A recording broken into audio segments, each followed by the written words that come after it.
Salut, c'est Christian du blog de Best Buy. Aujourd'hui, j'ai un produit vraiment excitant à vous présenter, le projecteur 4K GP500 de BenQ. Ce qui est super intéressant de ce projecteur-là, c'est comme je le mentionnais, c'est un projecteur 4K. Donc, vous pouvez avoir un écran de 40 à 200 pouces. Mais bon, on a déjà vu ça dans le passé, des gros écrans 120 ou 200 pouces, mais la résolution n'est pas fantastique parce que vous êtes à 1080p ou même moins 720p.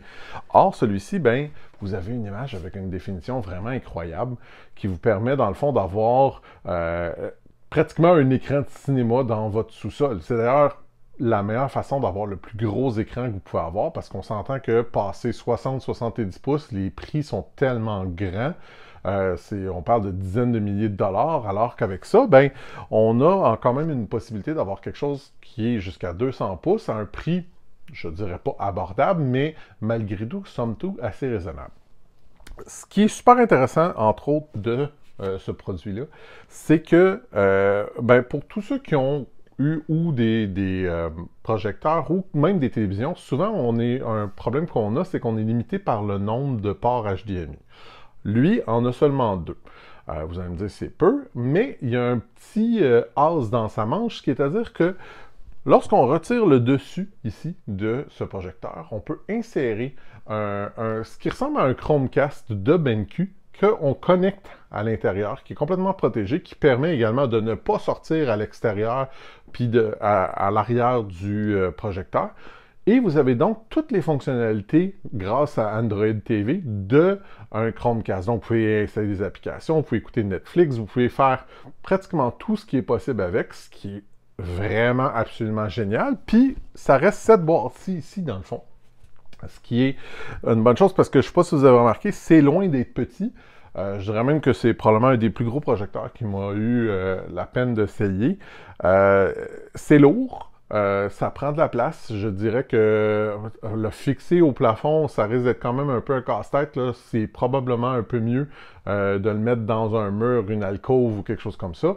Cela dit, si vous faites ça, ben ça va enlever une des fonctionnalités qui est quand même assez intéressante du projecteur. C'est que, voyez-vous ici, on a haut-parleur tout le tour qui permet un son très surprenant. Je ne dirais pas que c'est le meilleur que j'ai entendu.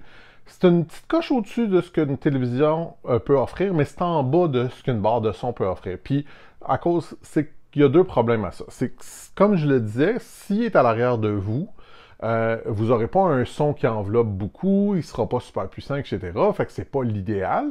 Si vous le mettez au-dessus de vous, ben, vous avez l'autre problème, ce qui est à dire que de trouver quand même un socle, une affaire assez grosse, il va falloir avoir une assez grande hauteur, le son sera peut-être pas fantastique. Fait que c'est pas l'idéal, mais c'est quand même assez surprenant. Sincèrement, je dirais que si vous n'avez pas l'occasion de l'utiliser, exemple, dans une salle de cinéma maison, ben, si vous voulez l'utiliser à l'extérieur, ça, c'est super génial. Je n'ai jamais eu un aussi bon son avec un haut-parleur intégré, c'est clair. Mais à long terme, je pense que vous opteriez probablement pour une solution comme une barre de son ou un système de cinéma maison complet. Autre particularité intéressante, on peut même faire fonctionner le 3D avec. Cela dit, moi, j'ai pas de lunettes puis ils n'en viennent pas avec. J'ai même pas de contenu 3D de Blu-ray ou rien de ça, fait que j'ai pas pu constater si ça fonctionnait. Cela dit, mon collègue du blog anglophone, Jason, a pu le faire et a vu que ça fonctionnait, même si lui non plus avait pas de lunettes, ce qui est quand même intéressant. Sincèrement, pour un projecteur 4K, très dur à battre. Le prix est super intéressant. Les performances sont vraiment bien. Le fait qu'on a inclus une clé de diffusion de contenu, c'est super le fun, franchement. J'ai vraiment rien à dire là. Oui, il est un peu dispendieux, mais si on le compare à des compétiteurs, je pense qu'il est beaucoup plus intéressant que d'autres qui sont sur le marché en ce moment. Puis, franchement, ça crée des besoins, ça donne le goût d'aller dans cette direction-là. C'est sûr que moi, personnellement, comme j'ai pas de projecteur de façon permanente, j'en ai un petit portable que j'utilise de temps en temps. Ben, j'ai un écran pliable qui est pas fantastique, mais qui fait le travail. Ben, avec un projecteur comme ça, c'est sûr que c'est mieux d'avoir un écran dédié fait pour ça. Il y en a plein sur le site de Best Buy, là, c'est vraiment pas un problème. Moi, c'est clair que si vous êtes à la recherche d'un écran, un projecteur 4K, je le conseille fortement. Je pense que ses spécifications, ses performances, la luminosité de jour ou de nuit est excellente.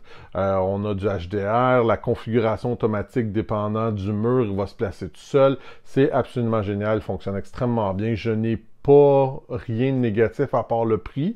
Puis encore là, il est dans la moyenne de ce qu'on s'attend pour un projecteur 4K.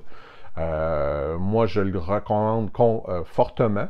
Mais si vous voulez avoir un peu plus d'informations, je vous invite comme toujours à aller lire ma critique sur le blog de Best Buy que vous trouvez dans les liens de cette vidéo. Merci.